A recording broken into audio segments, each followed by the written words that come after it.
¿Sabías que la última vidente de Fátima vivió 87 años después de ver a la Virgen y que durante todo ese tiempo guardó secretos que cambiarían la historia del siglo XX?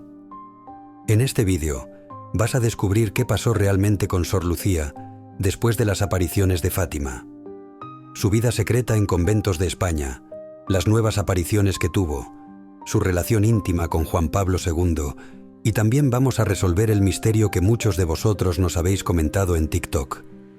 ¿Murió Sor Lucía en 1944 y fue reemplazada por una impostora? Ya hemos hablado en este canal sobre las apariciones de Fátima y sobre el tercer secreto. Os dejamos los enlaces en la descripción. Hoy vamos más allá. Hoy entramos en la vida de la única testigo que vivió casi un siglo completo después de ver a la Madre de Dios. Si te fascinan estos misterios y quieres conocer las profecías que marcaron nuestro tiempo, suscríbete, porque cada semana desvelamos historias que van a cambiar tu forma de entender el mundo. Santa Teresa de Ávila dijo una vez: «Nada te turbe, nada te espante, todo se pasa, Dios no se muda». Y precisamente esa fue la frase que marcó la vida de una niña portuguesa que pasó de pastora analfabeta a confidente de papas y reyes. Bienvenidos a El Mensaje de los Profetas. Comenzamos.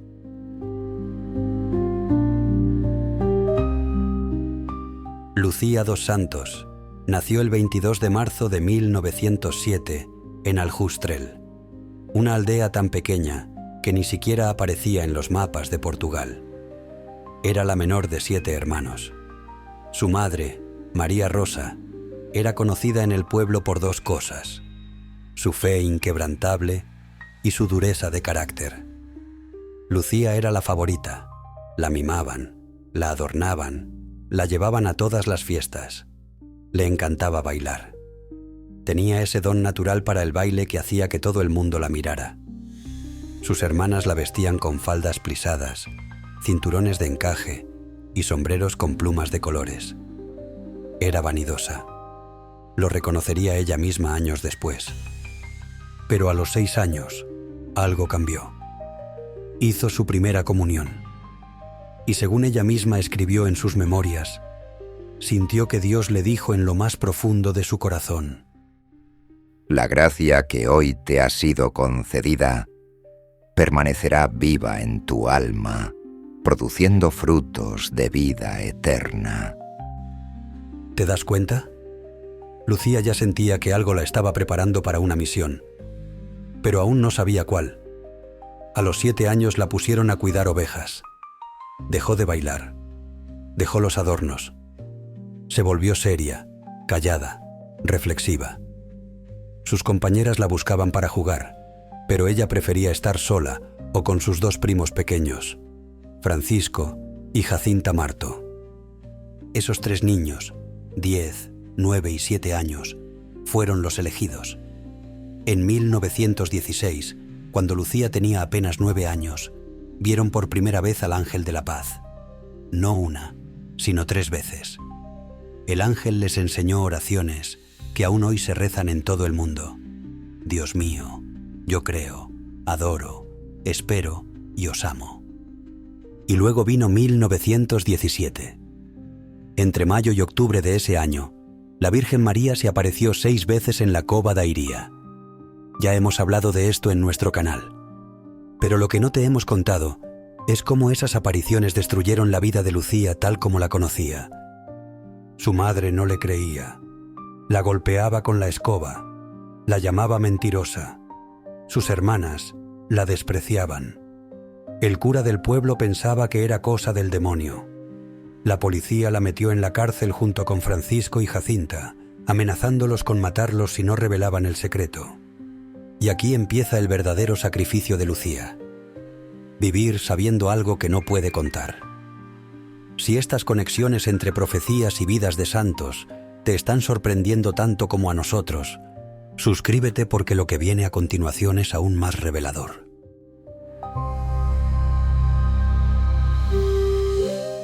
En 1919, Francisco murió.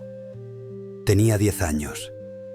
La mal llamada gripe española se lo llevó después de meses de enfermedad. Lucía lo vio partir con esa paz increíble que solo tienen los santos niños. Un año después, en 1920, murió Jacinta. Solo tenía 9 años. Murió sola, en un hospital de Lisboa, lejos de su familia. Pero antes de morir, le dijo a Lucía: Tú te quedas porque Nuestra Señora así lo quiere. Dile a todo el mundo que Dios nos concede las gracias por medio del Inmaculado Corazón de María. Lucía tenía 13 años y acababa de perder a sus 2 mejores amigos, a los únicos que sabían lo que ella sabía, a los únicos que habían visto lo que ella había visto. Imagínate eso. Imagínate tener 13 años y cargar con un secreto que podría cambiar el rumbo de la historia mundial y no tener a nadie con quien compartirlo. Pero la Virgen le había advertido: Tú te quedas aquí algún tiempo más. ¿Para qué? Lucía aún no lo sabía del todo. En 1921, el obispo de Leiría decidió que Lucía debía salir de Fátima. Las peregrinaciones eran un caos. Todo el mundo quería verla, tocarla, preguntarle. No podía ni ir a misa tranquila. Así que la enviaron a un colegio de monjas en Oporto, lejos de su familia, lejos de su aldea. Lucía tenía 14 años y estaba completamente sola. Pasó 4 años en ese colegio. Aprendió a leer y escribir bien. Aprendió a coser, a tejer, pero sobre todo aprendió a guardar silencio, porque el mundo aún no estaba listo para escuchar lo que ella sabía. En 1925, a los 18 años, tomó una decisión que cambiaría su vida para siempre. Entró como novicia en la congregación de las Hermanas Doroteas, pero no en Portugal, en España.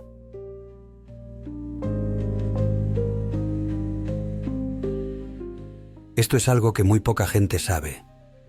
Lucía pasó 21 años de su vida en España, primero en Pontevedra, luego en Tui, lejos de los reflectores, lejos de Fátima, casi olvidada por el mundo. Pero fue precisamente allí, en España, donde recibió las apariciones más importantes de su vida después de Fátima. El 10 de diciembre de 1925, en su celda del convento de Pontevedra, Lucía estaba rezando. De repente, se le apareció la Virgen María junto al niño Jesús. El niño le dijo: «Ten compasión del corazón de tu Santísima Madre, cubierto de espinas que los hombres ingratos le clavan continuamente». Y la Virgen le mostró su corazón rodeado de espinas. Le pidió algo muy concreto: la devoción de los primeros sábados. 5 sábados seguidos de confesión, comunión, rosario y meditación. Todo en reparación por las ofensas contra su corazón inmaculado. ¿Por qué 5 sábados? Porque según la Virgen, son 5 los tipos de blasfemias contra ella: negar su inmaculada concepción, negar su virginidad perpetua, negar su maternidad divina, inculcar en los niños indiferencia hacia ella y ultrajar sus imágenes sagradas. Pero hubo otra aparición aún más importante. El 13 de junio de 1929, Lucía estaba en la capilla del convento de Tui, haciendo la hora santa de medianoche. De repente, vio a la Santísima Trinidad. Vio a Dios Padre, al Hijo crucificado y al Espíritu Santo como una paloma de luz. Y debajo del brazo derecho de la cruz estaba la Virgen María. La Virgen le dijo: Ha llegado el momento en que Dios pide al Santo Padre que haga, en unión con todos los obispos del mundo, la consagración de Rusia a mi Inmaculado Corazón. Rusia, 1929. 2 años antes de que Stalin consolidara su poder total. 12 años antes de la Segunda Guerra Mundial. La Virgen estaba advirtiendo sobre el comunismo ateo antes de que el mundo supiera lo que eso significaría. Lucía escribió al Papa, escribió a obispos. Nadie le hizo caso. Y entonces vino la guerra. exactamente como la Virgen lo había predicho en Fátima en 1917. Durante la Guerra Civil Española, Lucía tuvo que huir del convento de Tui. El clima anticlerical era peligroso. Se refugió en Rianxo, un pueblito gallego. Y allí, según testimonios locales, tuvo más apariciones en una capilla dedicada a la Virgen de Guadalupe. Pero en medio de toda esa agitación, pasó algo que cambió la vida de Lucía de otra manera.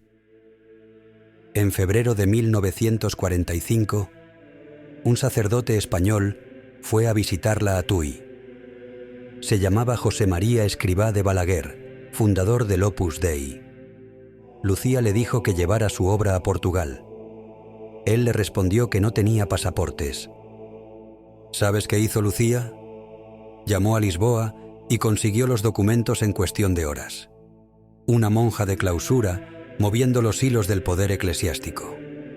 Esa era Lucía, discreta, pero extraordinariamente influyente.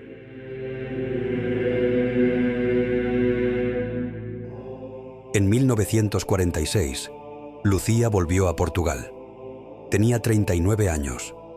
Había pasado 2 décadas en España, pero su corazón siempre había estado en Fátima. Sin embargo, no volvió a Fátima. Volvió a otro encierro. En 1948, a los 41 años, entró en el Carmelo de Santa Teresa en Coimbra. Carmelita descalza. Clausura estricta. Silencio casi perpetuo. Allí pasó los siguientes 57 años de su vida. Piénsalo. Más de medio siglo encerrada en un convento, sin salir casi nunca, rezando, escribiendo, guardando el secreto. Pero aunque estaba encerrada físicamente, su influencia espiritual era mundial. Los papas la consultaban, le escribían cartas, le pedían consejo. En 1967, el Papa Pablo VI viajó a Fátima por el 50 aniversario de las apariciones. Lucía salió del convento para encontrarse con él. Tenía 60 años. Hacía décadas que no volvía a Fátima.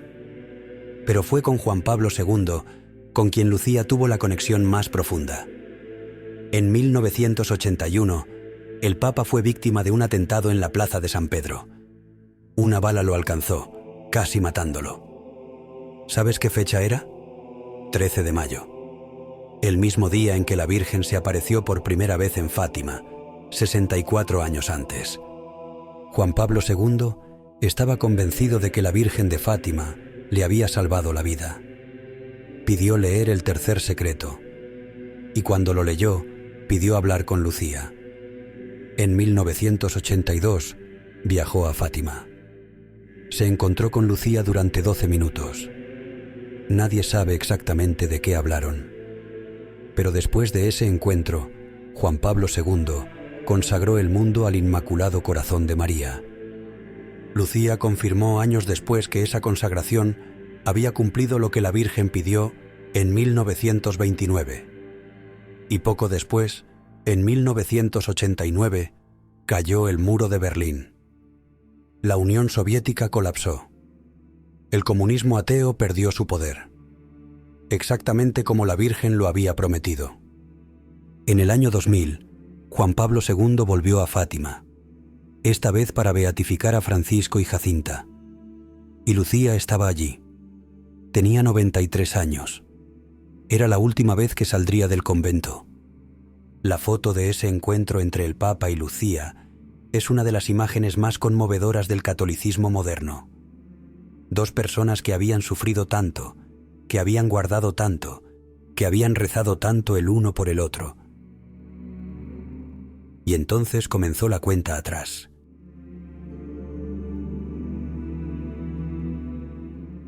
Ahora vamos a hablar del elefante en la habitación. Muchos de vosotros nos habéis preguntado en TikTok, en los comentarios de un vídeo que tiene más de 72.000 visualizaciones. ¿Es verdad que Sor Lucía murió en 1944 y la reemplazaron con una impostora? Vamos a desmontar esta teoría paso a paso. Pero también vamos a ser honestos sobre de dónde viene y por qué tanta gente la cree. La teoría dice lo siguiente. En 1944, Sor Lucía escribió el tercer secreto de Fátima. Poco después, desapareció o fue asesinada. Y el Vaticano puso en su lugar a una monja que se parecía a ella para ocultar el verdadero contenido del secreto. ¿Cuál es la evidencia? Principalmente fotografías. Los que defienden esta teoría comparan fotos de Sor Lucía joven, años 20 a 30, con fotos de Sor Lucía mayor, años 80 a 90, y dicen que los rasgos faciales no coinciden. La estructura ósea es diferente, y los dientes son diferentes. Aquí está el problema con esa lógica.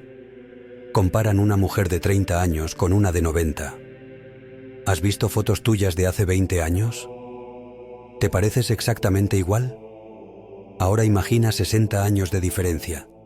Imagina décadas de vida monástica, de ayunos, de clausura, de envejecimiento natural. Además, Sor Lucía perdió la mayoría de sus dientes en la vejez. Usaba dentadura postiza. Eso cambia completamente la estructura facial de una persona. Pero hay más. Los defensores de la teoría afirman que la Sor Lucía de después de 1958, tras su última entrevista pública con el padre Fuentes, donde advirtió sobre el diablo en la iglesia, decía cosas diferentes, contradecía mensajes anteriores. ¿Es eso cierto? Depende de cómo lo mires. Es verdad que Sor Lucía, en sus últimos años, matizó algunas interpretaciones del mensaje de Fátima. Por ejemplo, sobre la consagración de Rusia. Pero eso no significa que fuera una impostora. Significa que su comprensión del mensaje evolucionó con el tiempo, como ella misma explicó en sus memorias. Ahora, la evidencia en contra de la teoría. Continuidad documental. Hay registros continuos de Sor Lucía desde 1917 hasta 2005. Cartas, escritos, entrevistas. Su letra manuscrita es consistente. Sus recuerdos detallados de la infancia en Aljustrel son precisos hasta el último detalle. Testigos cercanos. Las monjas que vivieron con ella en el Carmelo de Coimbra durante décadas la conocieron íntimamente. Nunca reportaron nada extraño. Y estas eran mujeres santas, no cómplices de una conspiración vaticana. Exhumación del cuerpo. Cuando trasladaron su cuerpo de Coimbra a Fátima en 2006, hubo un proceso formal de identificación. Si hubiera habido dudas, ahí se habrían resuelto. Lógica de la conspiración. Para que esta teoría fuera cierta, necesitarías el silencio cómplice de cientos de personas durante 60 años. Monjas, obispos, médicos, familiares, papas. Es simplemente inviable. ¿Por qué entonces tanta gente cree en esto? Creemos que hay dos razones.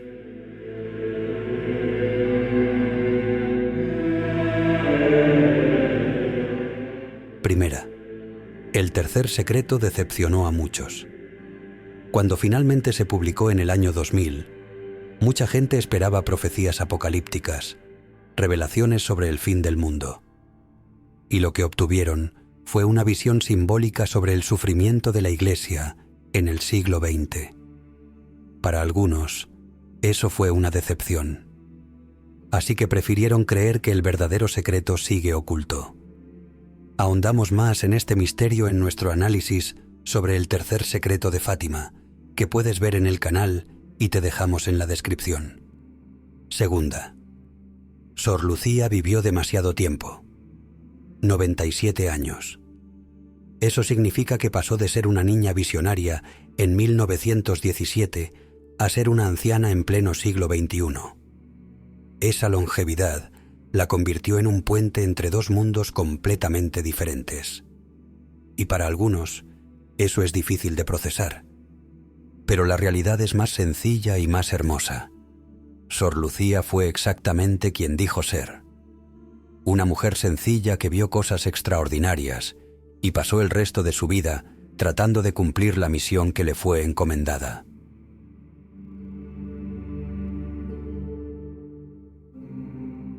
Lucía cumplió 97 años el 28 de marzo de 2004, pero ya no volvería a ver otro cumpleaños. En los últimos meses de su vida, su salud se deterioró rápidamente. Dejó de comer, dejó de dormir bien. Estaba fría, débil y confinada a su cama. El 3 de febrero de 2005 recibió la unción de los enfermos. 2 días después, un primer sábado, las monjas pensaron que no sobreviviría el día, pero Lucía seguía aferrada a la vida.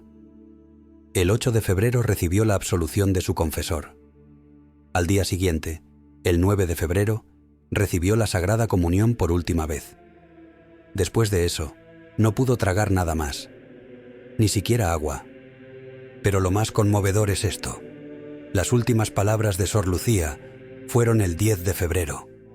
Y según las monjas que la atendieron, dijo: «Por el Santo Padre, por el Santo Padre». Estaba ofreciendo su sufrimiento por Juan Pablo II, que en ese momento también estaba muriendo de Parkinson en Roma. Lucía y el Papa compartían una conexión mística.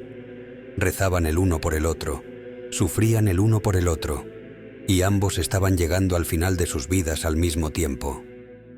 Juan Pablo II le envió una bendición apostólica por fax la mañana del 13 de febrero. Fue uno de los últimos actos del Papa antes de su propia muerte, que llegaría solo 49 días después. Las monjas esperaban que Lucía muriera un sábado, el Día de la Virgen. Pero el sábado 12 de febrero pasó y ella seguía viva, luchando, sufriendo. La mañana del domingo 13 de febrero, las monjas notaron una luz sobre su rostro. El dolor pareció disminuir. Lucía abrió los ojos, miró fijamente el crucifijo y sus labios se movían en oración silenciosa. A las 5 de la tarde, su comunidad supo que el final había llegado. Rodearon su cama. El obispo estaba allí. Rezaron una bendición final. Justo antes de morir, Lucía abrió los ojos y miró intensamente a cada una de las monjas. Fue su despedida silenciosa. Luego volvió sus ojos al crucifijo y se entregó al Señor. Murió el 13 de febrero de 2005. Un 13. El mismo número que marcó toda su vida. El 13 de mayo, el 13 de junio, el 13 de julio, el 13 de octubre. Las apariciones siempre fueron el día 13. Y el día 13 volvió a buscarla. Juan Pablo II lloró cuando le dieron la noticia. Envió al cardenal Tarcisio Bertone a representarlo en el funeral. Y poco después, el propio Papa partiría al encuentro con el Señor. El cuerpo de Lucía fue enterrado primero en Coimbra, pero un año después, el 19 de febrero de 2006, fue trasladado a Fátima, y hoy descansa en la Basílica de Nuestra Señora del Rosario, junto a sus primos Francisco y Jacinta, los 3 pastorcitos, finalmente reunidos.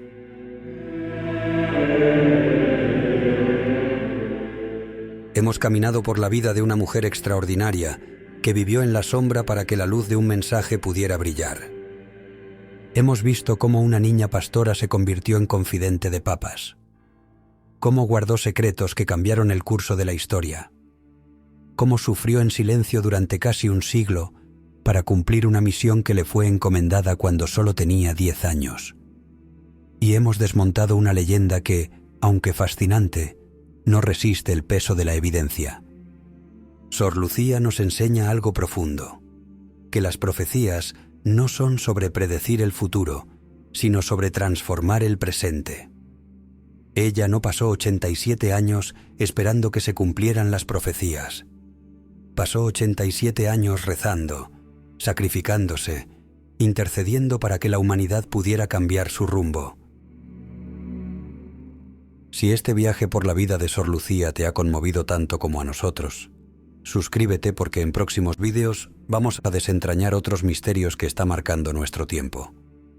Mientras tanto, te recomendamos que veas nuestros documentales sobre las apariciones de la Virgen en Fátima y sobre las dudas del tercer secreto. Como dijo Khalil Gibran, el famoso poeta y escritor libanés. Las almas más fuertes están forjadas en el sufrimiento. Los caracteres más sólidos están sembrados de cicatrices. Lucía fue una de esas almas, y su vida es la prueba de que Dios elige a los pequeños para confundir a los sabios.